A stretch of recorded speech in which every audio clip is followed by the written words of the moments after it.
त्यानंतर पोलिसावर एक मोठा डाग लागला आहे. स्थानिक गुन्हे शाखेचा कर्मचारी स्वतः एमडी ड्रग्ज घेऊन त्यांनी ते निगोजमध्ये ठेवले. त्यानंतर तिथून 2 कर्मचाऱ्यांनी ते पुण्यामध्ये नेले. पोलिसांनी ती कारवाई केलेली आहे आणि त्यामध्ये संबंधित कर्मचारी अटक देखील झालेला आहे. कसं बघता? नाही, मला आश्चर्य वाटतं की प्रत्येक गोष्ट ही पारनेर तालुक्याशी का जोडली जाते. जो कर्मचारी अटकेत झालेला आहे तो यापूर्वी कोणत्या पोलीस स्टेशनला कार्यरत होता याची माहिती पहिली घेतली पाहिजे. तो व्यक्ती पारनेर पोलीस स्टेशनला कार्यरत होता. पारनेर पोलीस स्टेशनला कार्यरत असताना तिथं तो गुटख्या आणि इतर व्यवसायामध्ये त्याच्यावर आरोप निष्पन्न झाले होते आणि त्यावर कारवाई झाली होती.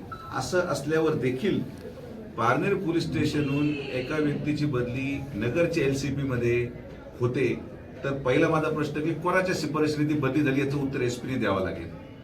SP महोदयांनी सांगितलं होतं की अतिशय पारदर्शक आणि चारित्र्य संपन्न लोक LCP मध्ये घेतले जातील. तर मग हे व्यक्ती जे पारनेरहून आले होते हे कोणाच्या शिफारशीने आले याचं उत्तर SP द्यायला हवं. मुद्दा क्रमांक 2, जेव्हा ड्रग्ज गायब झाले तर ते पारनेर तालुक्यामध्ये कोणाच्या घरी ठेवले गेले होते त्या घराच्या लोकांचे नाव हे जाहीर झाले पाहिजेत. नाव मलाही माहिती आहेत पण ते पोलिसांनी जाहीर केलं पाहिजे. मग पोलिसांनी नाव जाहीर केल्यानंतर ते 2 लोक कोणाचे कार्यकर्ते आहेत हे सुद्धा तालुक्यानी त्या ठिकाणी ओळखून आहेत पण तरी सुद्धा पोलिसांनी सांगितलं पाहिजे. आणि ही सगळी घटनाक्रम घडल्यानंतर यांच्यावर कारवाई होऊ नये यासाठी SP ऑफिसला येऊन कोण अर्धा तास बसून राहिलं याचा पण खुलासा झाला पाहिजे. मला असं स्पष्ट मत आहे की याच्यामध्ये अनेक मोठे मासे आहेत. ड्रग्ज हे समाजाला लागलेली कीड आहे.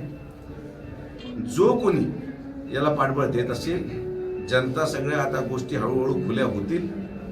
मी आठवडाभराचा वेळ देतो अहिल्यानगर पोलीस विभागाला की त्यांनी हे सगळे नावं जाहीर करावेत. अन्यथा पत्रकार परिषद घेऊन नावनिशी मी हा सगळा खुलासा करणार की कोण कोणाच्या घरी माल ठेवला होता आणि ते कोणाचे कार्यकर्ते होते. हे सगळं दिवस ढवळ्या घडलेला पराक्रम आहे आणि हे कोणाच्या शिफारशीने आली याचं सुद्धा उत्तर SP द्यावं आमची मागणी आहे. दुसरी गोष्ट एकीकडे सिस्पेचा घोटाळा होतो त्याचे देखील तार कुठेतरी पारनेरशी जोडले जातात. आता हा देखील प्रकरण एक मोठा आहे संपूर्ण राज्यभर गाजलाय.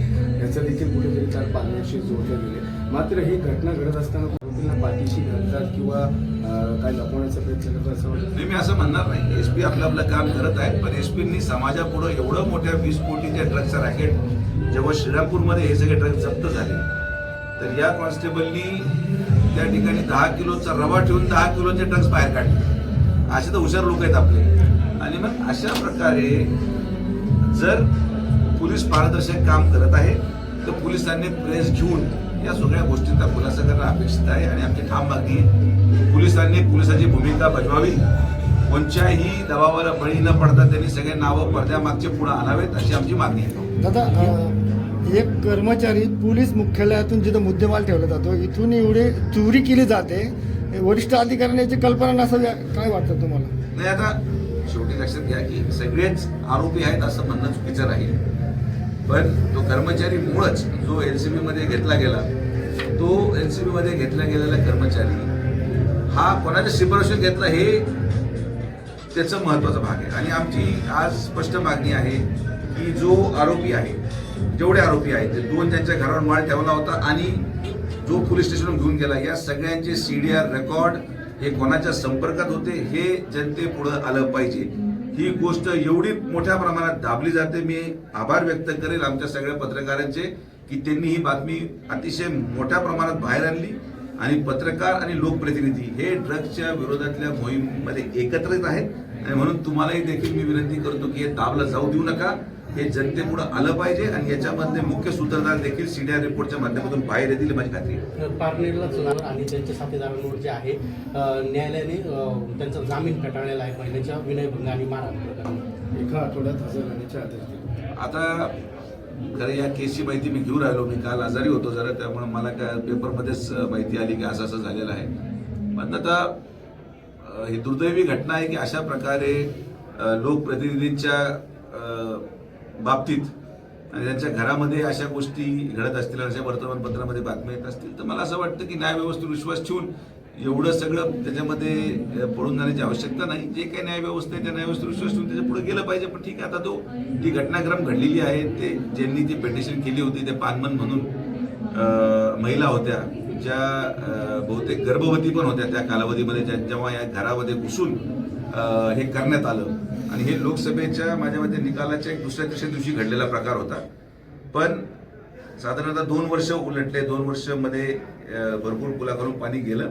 पण आता न्यायव्यवस्थेवर विश्वास आहे, न्यायव्यवस्थेवर हा निकाल दिलाय, त्यामुळे ते काय आमचा त्याच्यामध्ये काही सहभाग आहे असं काही भाग नाही.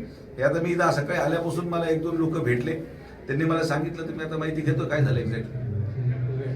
बदलापूरमध्ये जयंती आहे, मोठ्या साहेबांना, खासदार साहेबांना शिवसेनेकडून मंत्रिपद मिळालं होतं, काय आठवलं सांगा?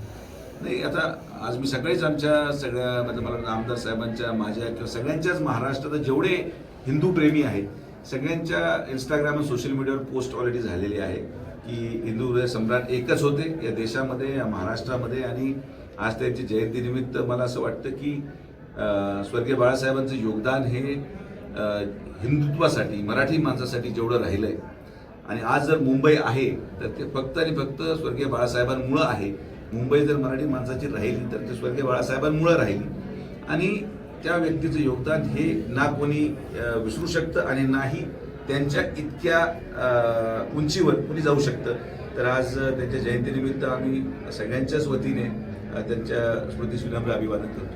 महापौर पदाचा आता छोटा भाऊ मोठा भाऊ म्हणून भाजपाने राष्ट्रवादी जर आपण बहुमत बघितलं तर दोघांकडे महापौर निश्चित, पण दावा कोण करणार त्या संदर्भात काय बैठका झाली? नाही, अजून बैठकच नाही झालेली आमची. जोपर्यंत प्रोग्राम लागत नाही तोपर्यंत एवढ्या अगोदर बैठका घेऊन काही निष्पन्न होत नाही.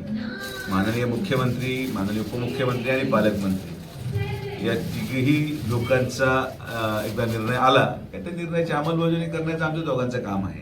शेवटी आम्ही जरी चेहरे असलो तरी आमचे नेते हे आमचे प्रमुख आहेत आणि त्यामुळे फडणवीस साहेब, अजितदादा पवार साहेब आणि पालकमंत्री विखे पाटील साहेब हे तिघं बसून मुंबईच्या स्तरावर हा निर्णय होईल आणि मुंबईच्या स्तरावर हा निर्णय झाल्यावर तो आम्हाला कळवला जाईल आणि मग आम्ही तुम्हाला कळवू.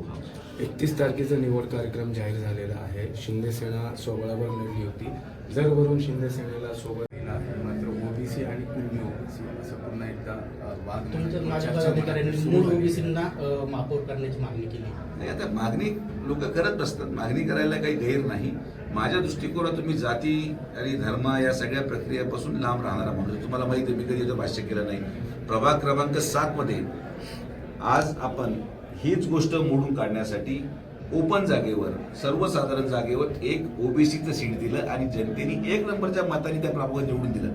याचा अर्थ काय की लोकांना आता विकास पाहिजे, लोकांना या जातीच्या भेदभावामध्ये आणि या सगळ्या प्रक्रियेमध्ये पडायचं नाही.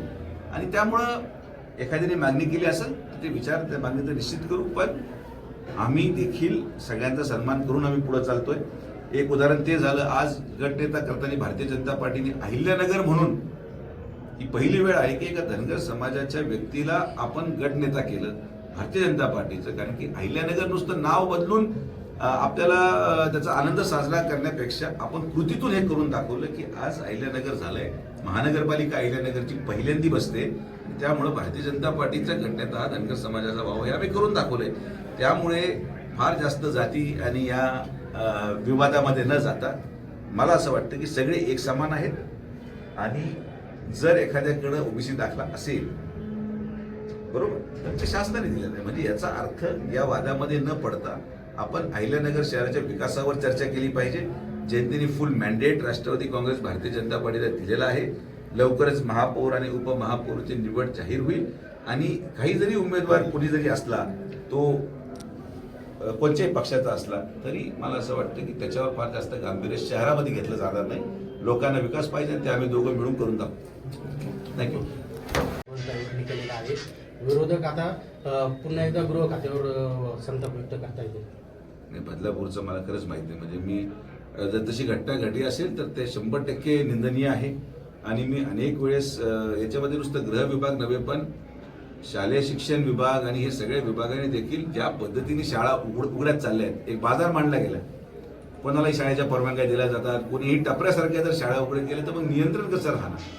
क्वालिटी ऑफ एज्युकेशन खाली पडत चाललं, याच्यावर कोणी चर्चा करत नाही. जेव्हा अशा प्रकारे आजही तुम्ही अहिल्यानगर शहराची जर चर्चा केली तर काही अशा शाळा आहेत 10% शाळा मी म्हणतो की त्या स्टँडर्ड सुद्धा मॅच करत नाहीत, पण तरी सुद्धा शाळांना परवानगी मिळतात. तर अशा जेव्हा शाळांना परवानगी मिळतात तेव्हा या ठिकाणी असलेल्या मुलं आणि मुलींच्या देखील संरक्षणाबाबतीत प्रश्नचिन्ह उपस्थित होतो. आणि म्हणून हा नुसतं एका गृह विभागाचं काम नाही, याच्यामध्ये शालेय शिक्षणाचं धोरण आणि जिल्हा परिषद असेल किंवा पोलीस प्रशासन असेल किंवा महसूल प्रशासन असेल, यांना देखील या शाळांची एकदा पूर्ण ऑडिट करून कोणत्या शाळा या सुरक्षित आहेत आणि कोणत्या शाळांमध्ये सुरक्षित उपयोजना करणं आवश्यक आहे, या सगळ्या गोष्टींची माहिती घेतली गेली पाहिजे.